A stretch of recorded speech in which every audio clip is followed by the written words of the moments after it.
Is your Nissan Sentra key fob not working? Don't worry, you can still start your 2023-2025 Sentra. This issue is often due to a dead key fob battery. First, use the mechanical key inside your fob to unlock the door. Then, place the dead fob within 6 inches of the start button and press the button. The car should start. If it doesn't work immediately, try jiggling the fob or cycling the ignition. Remember, this is a temporary solution. Replace the fob battery as soon as possible. Key fobs commonly fail due to dead batteries, electromagnetic interference, or extreme temperatures. Battery drain issues have increased since 2023. Nissan plans to integrate NFC-based digital keys by 2027, potentially eliminating physical fobs.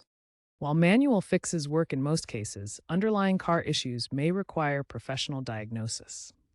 Consider aftermarket fob extenders to amplify signals.